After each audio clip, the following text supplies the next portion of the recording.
that this was always an Anglo-Catholic church, and it was considered dangerously high at times, and there might be something in this history book here.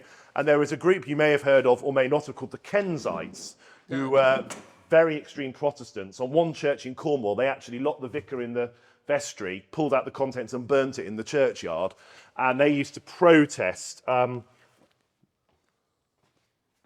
yes, here you go.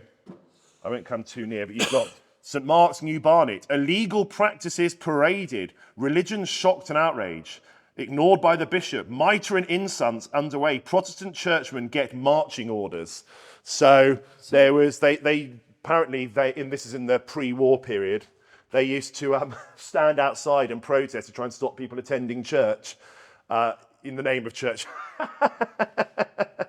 The Kensits are a fascinating group then. They started from the 19th century taking legal actions against churches, what they considered doing popish practices. And any church they could, they arranged to try and stop the worship. As I say, the worst case it was St Hilary's in Cornwall, where they ripped the interior out and burnt it, which was quite extreme. But I mean, was there a legal basis for that sort of? There were legal bases, yes. So there were debates about what was allowed in church. So there were the chasuble, the robe, the sort of poncho type robe we wear, was deemed illegal by courts in the 19th century, but is authorised in the Book of Common Prayer, because it tells you to revert to the 1549 Book of Common Prayer for all guidance on liturgy, and there it says you should wear the chasuble or a cope.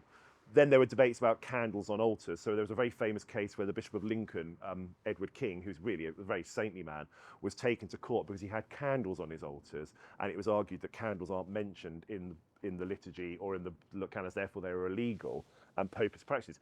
But in fact, there's consistent historic evidence of candles being used in churches from the Reformation onwards. They just weren't. So Westminster Abbey has beautiful candles from various periods. The cathedrals do. They're depicted in things. So it was a very legalistic. The 19th century got very legalistic about these things, and extreme Protestants used that to try and stop these practices happening. But they were arguing on the basis of a legality which assumed that it had to be written in word, and got very complex. But in the end, clergy went to prison for wearing robes and things to achieve what we now have now. Father Tooth, who was a vicar, I think, in Folkestone, was sent to prison for wearing the chasuble. It all seems extraordinary now that this happened, but you know, well, it seems extraordinary that that's what they thought the priority was. I know. They were. It's a different age and a different generation, but yeah, they spent fortunes and they arrested clergy and they imprisoned them and all sorts from the Anglo-Catholic end of the church.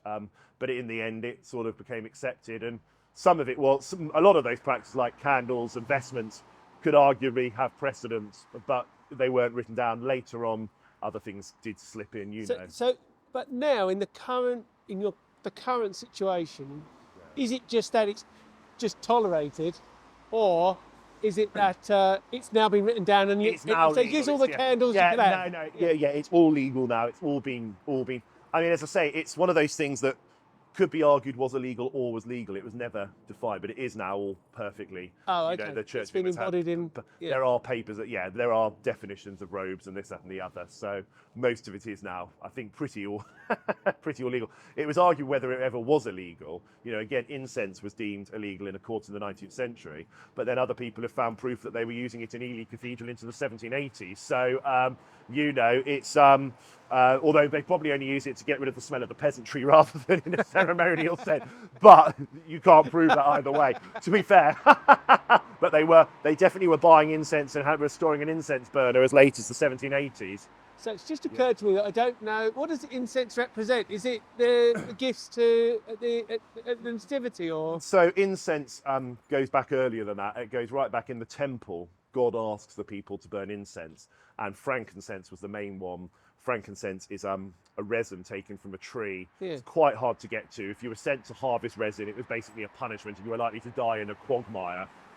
It was burnt in the palaces of the emperors. It was burnt in the temples of the pagan gods. And the Bible, the Old Testament, God does say incense should be burnt there.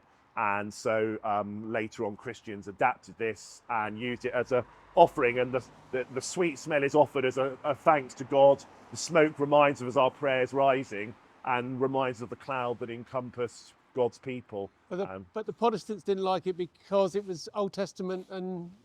Yeah, I mean, I'm a papist. I think terrible, all those Just basically- papists. I'm sure there are far better reasons against it than that.